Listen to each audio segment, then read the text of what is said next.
Kesho kwenye sherehe kuu na leo jioni kuna sherehe ya vijana pia, mnakaribishwa tupatane pale. Mungu awabariki sana. Mheshimiwa Crystal, the floor is yours.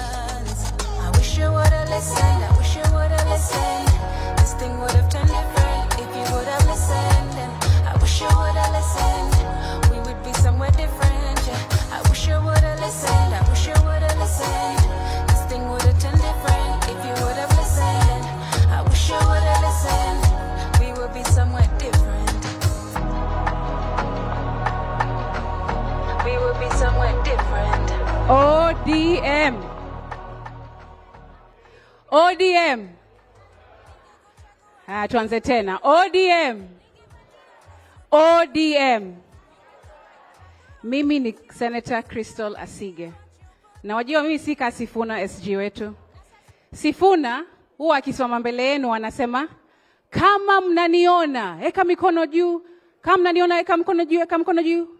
Lakini mimi si unaona mimi sioni. Mimi ni VIP, visually impaired person. Sasa mimi ningependa kuigeuza kidogo tu niseme, kama mnaniona pigeni nduru, kama mnaniona pigeni nduru, pigeni nduru niwasikie, niwasikie, niwasikie. Thank you so much to the leadership of ODM for giving me this singular honor to address the Disability League of the ODM party this morning. Asanteni sana. I have a lot to report because this is my core group in the party and the reason why Baba nominated me to represent you. People with disabilities, youth, and also women in the Senate. There's something that Baba and I used to enjoy talking to each other about, a particular verse called Biblia. And it goes like this. There is a time for everything, and a season for everything under the heavens. A time to be born and a time to die. A time to plant and a time to uproot. A time to kill and a time to heal. A time to tear down and a time to build. A time to weep and a time to dance. What was planned to be a time to dance, a time to celebrate the 20-year anniversary of ODM this October, a party resolute in its vision, in its resilience, and its duty to its people, has in the blink of an eye and without warning, turned into an overwhelmingly inconsolable time of mourning. To our party leader's wife, Mama Ida, her children, Rosemary, Junior, and Winnie, his brother and our dear party leader, Senator Odinga, the party ODM, and the country at large, I pass profound and most heartfelt condolences on behalf of my family and on my own behalf. When the news of Baba's passing broke, it set me aback. I was sick to the back of my teeth, to be honest, imagining what Kenya will be like without him.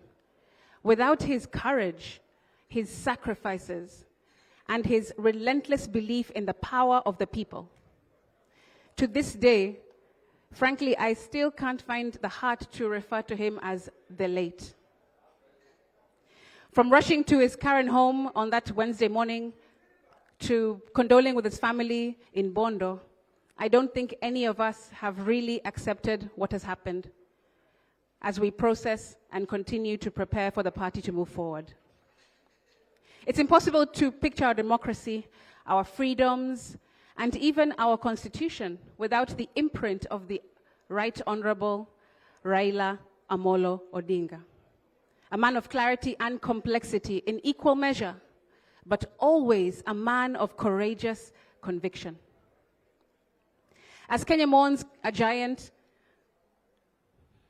I mourn my party leader, my political engineer, my friend, and a man whose vision helped to shape the fabric of this nation. And Baba was more than a statesman, as you all know. He was a movement, a man who dared to imagine a just, united, and inclusive Kenya long before equality became part of our national lexicon. his courage, his resilience, and his lifelong commitment to reform and reconciliation have left a huge mark on the conscience of our country. Baba had always been kind to me. He had always been warm to me. Even when we differed in opinion or direction, he cared enough to listen and appreciate me for articulating my stand. Because in all honesty, Baba had a silent predilection for those with conviction. Never did he move to punish, to marginalize, or to dismiss me when I shared my genuine thoughts with him and they differed. And for that alone, I deeply honor and respect him.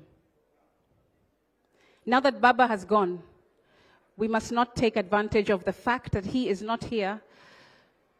This is not the time nor an opportunity to inflate the truth about what he said or virtue signal, like I see many people in the country are doing.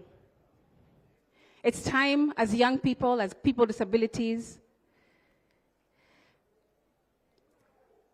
to do something different. I will instead remember Baba for the times that we did share, which didn't make the news.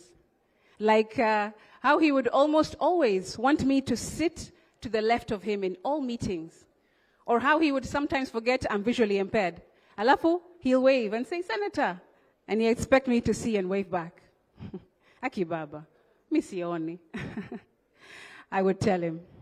Or how we had a shared love for music. Reggae, rumba.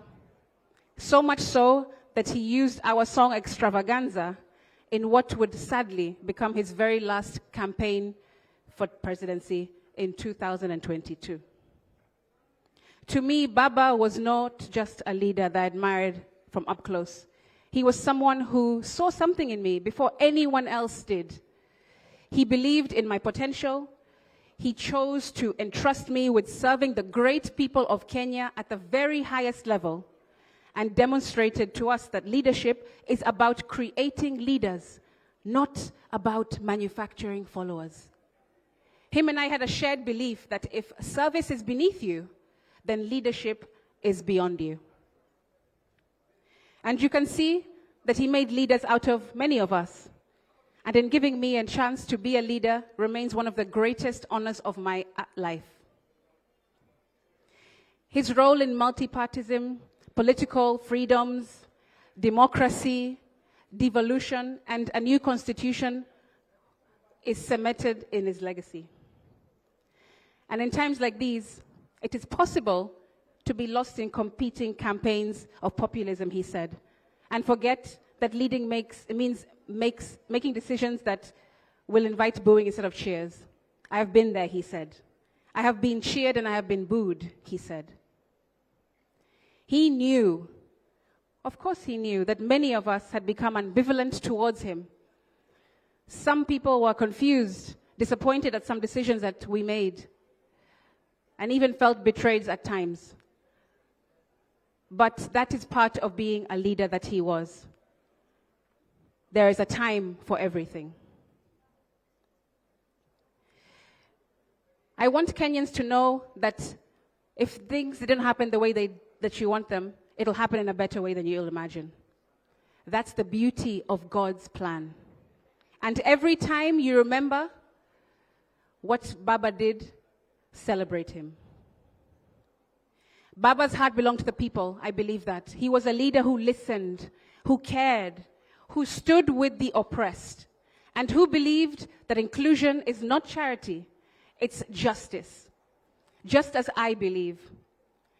His life was proof that disability is power, and courage is contagious. I had actually invited Baba to join my family and I and other members of ODM to witness the ascension of the Persons with Disabilities Act earlier this year in May in State House. But sadly, he couldn't make it for reasons out of my control. The PWD Act was not merely a personal milestone, ladies and gentlemen, but it was a continuation of our shared mission to make every Kenyan, regardless of circumstance, ability, or disability, have their rights seen, understood, and fiercely protected in this country. And as I reflect, I think that may have been our shared assignment, Baba and I, the pursuit of an inclusive Kenya. His life has demonstrated to me that part of being great is actually being great.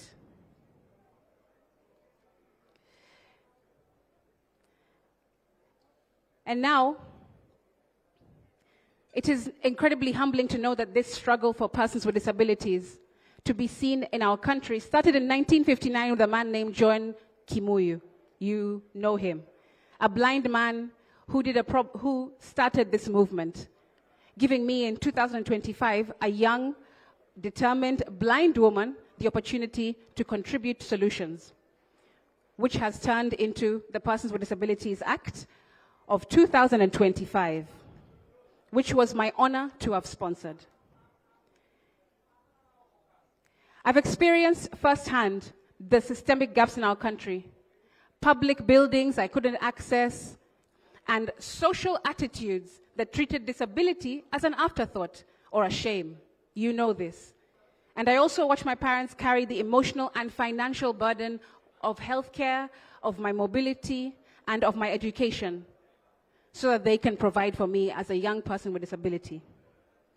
So when I took my oath in the Senate in 2022, courtesy of Baba, my resolve was to turn that pain into policy. I wanted to draft something that didn't just have something that acknowledged our existence, but something that actively protected our rights, our independence, and our dignity as people with disabilities in Kenya. Now, this is a 64-page document with a lot to chew on. Najua umesoma. But let me just highlight some of them that we now will enjoy as people with disabilities, starting with the Disability League of ODM. Number 1, recognition of neurodiversity. For the first time, people with autism, people with CP, Down syndrome, and other forms of neurodiverse disabilities are explicitly recognized and protected under Kenyan law because of this act. There is a need as a country for us to put in place budgets, of course, to train community health providers, to train teachers and parents of neurodiverse people on early intervention and sustained care, so that this act can support them as much as it possibly can. Next, the 5% employment quota, which is in Section 4 of the Act. Both public and private institutions with 20 or more employees are now required to ensure that at least 5% of their workforce are people with disabilities. This means that if you have 20 employees, at least one must be a PWD. That's what the Act says. Many tend to believe that hiring people with disability is a burdensome thing, but it lowers productivity, which is a good debate to have. So global studies show that companies committed to disability inclusion see up to 30% higher revenue, double the net income, and even 72% more creativity compared to their peers who are not inclusive. That's a fact. 90% of HR managers actually report that employees with disabilities either meet or exceed workplace expectations and enjoy increased customer loyalty because customers now want to put their money where it most makes a difference. Imagine what our economy and society could gain if every Kenyan talent was included in the workforce. And I hope that this part of the Act will shift mindsets in the country. The proven benefits of employing us in the workplace. Now, next, let's go to housing in Section 77, which says this, and listen carefully, PWDs. Nataka msikie hii. Section 77. Every government agency putting up residential and commercial buildings shall reserve at least 5% of the said residential and commercial building for acquisition by persons with disability. And the terms and conditions of such acquisition to persons with disabilities shall include interest-free and longer periods of repayment. That's Section 77. So affordable housing units, wherever you see them, wherever they are built, 5% of them belong to us as people with disabilities. Wherever you see a soko being built, an open marketplace, a commercial public area, 5% of those stalls belong to people with disabilities now. So mkitembea hapa Kenya, make sure that you arm yourself with Section 77 of the PWD Act so you can ask those questions. Where is our allocation in these buildings? Next highlight.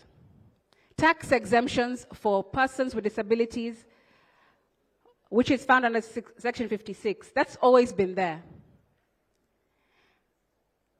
Now, the next part, which is new, is let me look for the,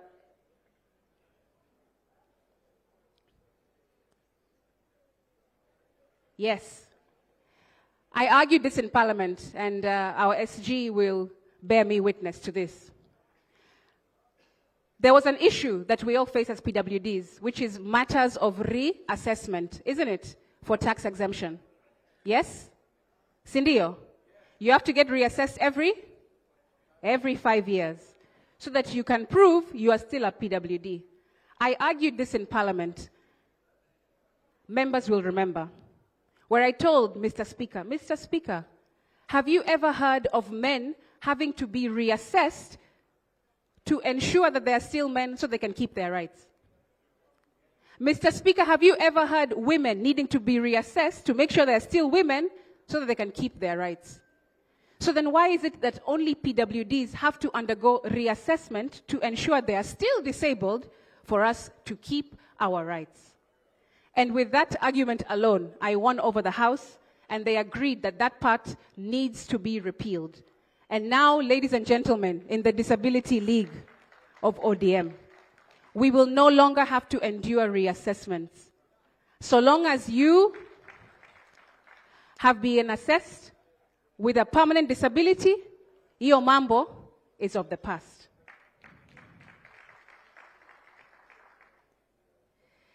Now let's move on to tax exemptions for caregivers and parents. That is new in this act.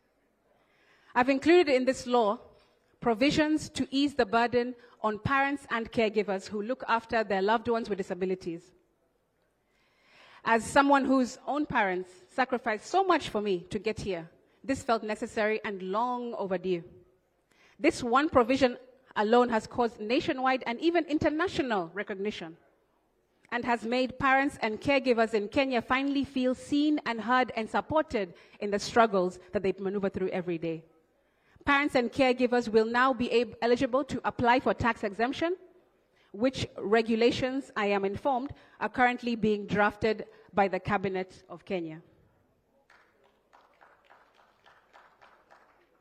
Another impactful provision that I've added in the Act is extending our retirement age from 60 to 65, which can be found in Section 21, yes. Now, many people with disabilities, you'll know, we enter the workforce late because of very complex barriers in education and other things, and I'm sure you've seen these cases and you've maybe experienced them across the country, where a 20-year-old with disability is still in primary school. Sindio? A 30-year-old is still in high school, or a person with disability only finding their first job in their 40s or 50s. And many a time, we will only be given very low-paying, tokenistic jobs because the belief that we cannot add much value to the workplace because of our disability. That still persists in Kenya. So now extending the retirement age gives us a fairer chance to build our careers, to grow modest savings, and to eventually retire with some dignity. That is now law in Kenya. This one is very close to me because of being a resident of Mombasa. Mombasa ni county yangu. A ban on exploitative begging in Section 68 of the Act.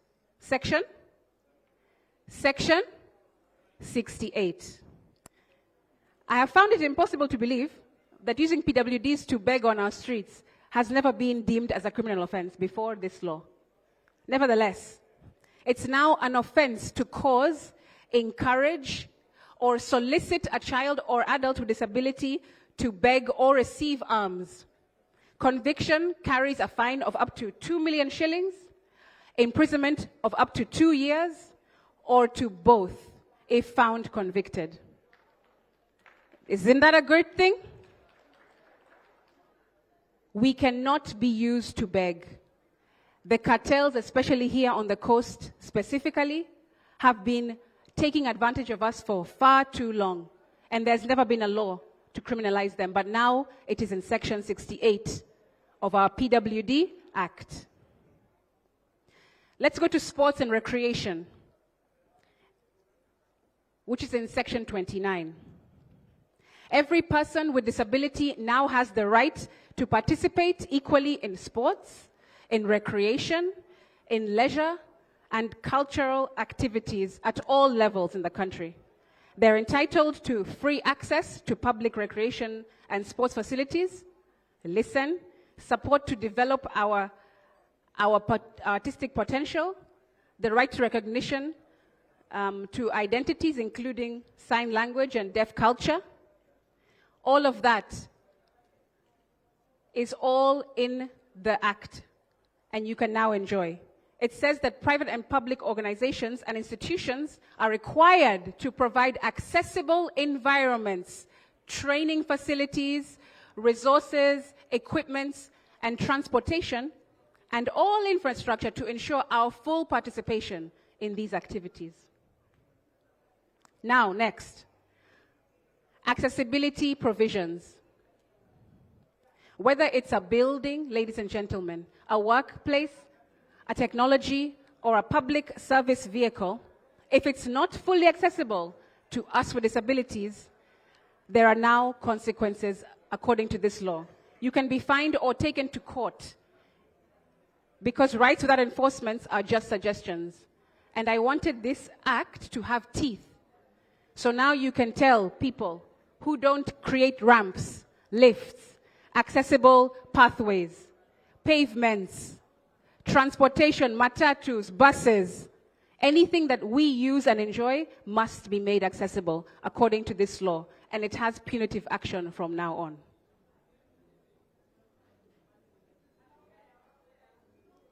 Now,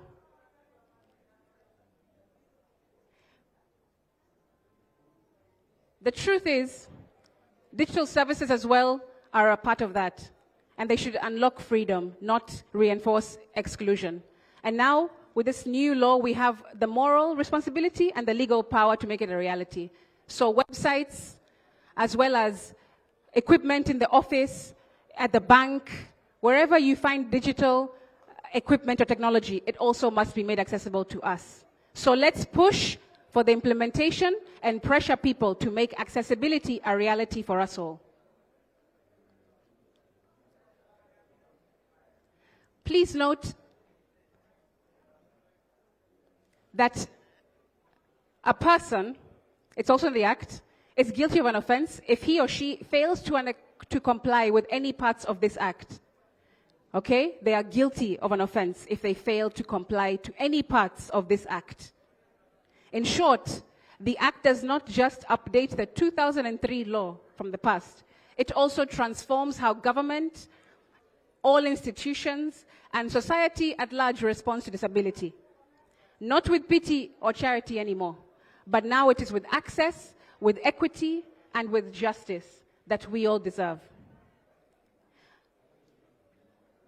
Members of ODM Disability League, it's now time for us to push more than before. You now have the power to translate this law into your everyday life in every community in the country, and to ask tough questions with this PWD Act in your hands. Our organizations employing PWDs, ask them. Our public housing units and market stalls being allocated 5% to disabled communities. You have to ask them. Our ministries meeting their accessibility obligations. You have to ask them. Our government websites, usable by everyone, and services as well, no matter disability or ability. You must ask these questions. Are disability mainstreaming units actually reporting progress of inclusion in the country? We will need a serious army of champions to help get this PWD Act to every corner of Kenya, because we will not go far alone. My only ask is that you, members of the ODM Disability League, continue to support in this endeavor that Baba assigned me to begin. Will you support me? Will you support me to take this Disability Act to every corner of the country? Take it back to your constituencies, to your ward, to your communities, to your families, because this law should not just be something we look at and applaud. It should be a tool that should be applied. Tunaweza fanya? ODM? ODM? ODM? Asante Baba. Now that I have completed this and delivered this law to the country, the next frontier for us is to push for a special census of persons with disabilities across Kenya. Mnanisikia? That is the next step, and that is what I want to persuade you to support me to realize. This has been an incredibly good year for disability. Now we have a disability policy in place, a disability act, a disability strategy. We have political buy-in, and best of all, we have you, a charged up disability movement. But we cannot stop at applaud. We cannot stop at applause. We must apply them, like I said, as tools. We no longer have reason to agonize. We must now organize. And I want to submit, we need to now push for a special census of persons with disabilities in Kenya. Why? Here are the facts. In 2019 census, we were counted at 916,692 people.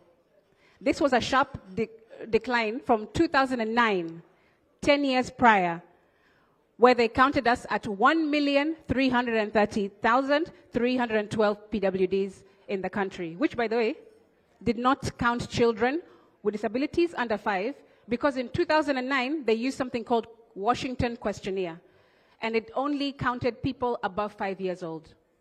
This means that Kenya has a disability prevalence rate of 2.2% apparently, in comparison to the 2009 prevalence rate of 3.5. So tumeshuka. Mnanisikia? We used to be 1.3 in 2009, and now we're 960,000. Does that sound right to you? Where are the 413,620 people with disabilities? Where have they gone in 10 years' time? Because that is a decline in over 400,000 PWDs. Why were they left out in the 2019 census? We have to ask these questions. Could a mass healing or a mass death of PWDs have taken place in 10 years? Mnajua? Have you heard of a mass death or anything like that? Tulienda wapi? Now, according to the World Health Organization, WHO,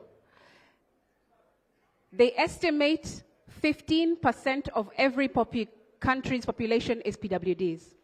So why is the PWD prevalence rate far below every single country in the world? How? We are less than Britain, France, and practically every other nation in the world. Is it possible that we are just that special in Kenya? It's not possible. And if that thought is not annoying enough, it doesn't frustrate you, National Bureau of Statistics, why did they not stop to ask themselves? With our overall data showing an increase in Kenya's general population, how can the number of PWDs be decreasing? Is that possible? The population cannot grow and us PWDs are getting less. It's impossible. This notable contrast has been the bone of contention. See, you know this because you are part of the disability community. And it's caused us to ask, Where are all these 413,620 people with disability magically going? Because as we know, census discrepancy are a suppression tool for disability inclusion. And it's no wonder that Treasury's budget in this financial year of 2025-26 report, this is why it has been slashed, our budget, by 47%, because they think that we're not here. They think we are still at 960,000. So our budget has decreased by almost 50%. Members of ODM Disability League, there's no doubt in my mind that we absolutely must push to undertake this important data collection exercise, a special census. It would ultimately be the cornerstone to ensure efficient programming, planning, and strategy of disability-related rights in the PWD Act. That's the only way. Because people with disabilities, if we are not counted, then we do not count in this country. If we are not counted, we do not count. We have to push for it. We have to demand for it. We deserve it because we are more valuable than we know. Let me tell you, if WHO has estimated us at 15% of the population, it means that out of 55 or so million people in Kenya, approximately 8 million identify with some kind of disability. This is not a suggestion. This, my friends, is a strategy I'm giving you. Whoever will reach even half of 8 million people with disabilities will absolutely win the next election. Because we are a strong voter bloc, if we choose to be that. I strongly and sincerely believe that we, people with disabilities, ahead of 2027, are also the strongest voter bloc in the country because we best exemplify the diversity that Kenya embodies. And we also demonstrate the unity that Raila, Amolo, Odinga, along with all Kenyans, aspire to achieve in this country. The disability voter bloc is not about gender or geography. We're not about county or class. People with disabilities are more powerful than that because our bloc represents men, women, youth, orphans, the elderly, tribal balance, cultural diversity, and every other demographic and data set that politicians will desperately be looking for in the next 2 years. This is why I'm saying we must no longer agonize. We must organize. And it'll only take 1 billion shillings, I have done the research, to roll this special census out. And us as a party, we must push government to put their money where their mouth is. Will you help to push for a special disability census? Make government put money where their mouth is. It'll only take 1 billion shillings. Yo ni kidogo. So that we can be counted, not at county level, not at sub-county level, but down to every single ward. We must find these 8 million people with disabilities in the country so that we can also have a say in the direction of Kenya. Ladies and gentlemen of ODM Disability League, the work that I've been doing and the vision that I have for Kenya, I pray lays the foundation for an inclusive education and healthcare system, accessible cities, equitable employment, just court systems, and true independent living for people with disabilities. These are values and principles that are genuinely people-centered, which are also values and principles that I share deeply with my party leader, Raila Amolo Odinga. Do you share those values and principles? Do you too share them? Then let's do this together and finish the work that Baba so gallantly started.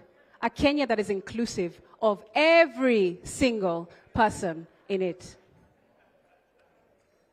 As I come to a close, I may not be able to fully express how thankful I am to all of you, to the Disability League, our chair, Nixon Kakiri, the entire leadership of ODM. You have been deeply affirming in supporting this work, especially those who are not even in this room, across the country. who have waited for 22 years for a law that truly represents them. It's been 22 years since we had a Disability Act. Of course, while the applause for this act has been very encouraging, what matters most now, like I said, is action. This is called an act for a reason. And implementation will be everything. We need to support each other. ODM, are you ready? Muko tayari? Because this act will not act without you acting. Mumesikia? Ngoja mimi ni msanii, napenda maneno. This act will not act without you acting. We have done our part as members of ODM Disability League. We have delivered the PWD law to the country, and now we have to continue the race. We must continue the race that Baba left us to finish. Sindio? I want us to do better. I want us to be better. I want us to get better. I want us to have better in this country. That's the reason why I am here. And I will continue to be at your service and do anything in my power with that small time that I have left. Mkiniambia 2027 is the end of my assignment, pia nitarudi nyumbani. Na nitakaa, nina ng'ombe, ka ng'ombe moja. I can also just do that work. But if you want us to continue beyond 2027, then let's support each other. ODM? ODM. We are the ones who are going to save this country if we so choose to do so. We are powerful. Umesikia? I believe we are more powerful than we know. 8 million people with disabilities is not a joke. Nasi tafadhali. Sindio? Nasi? Thank you so much. I want to end it there. I appreciate all of your attention. And now, tufanye hiyo kazi. Asanteni sana.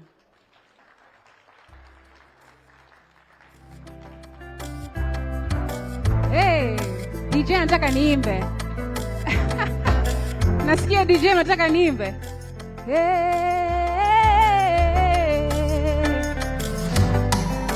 what are we waiting for when all we have is time? Why should the day be gray? So much color left to find. Why go through this alone when you and I make two? Oh, let me be the one you reach your hand out to. I know it's hard sometimes.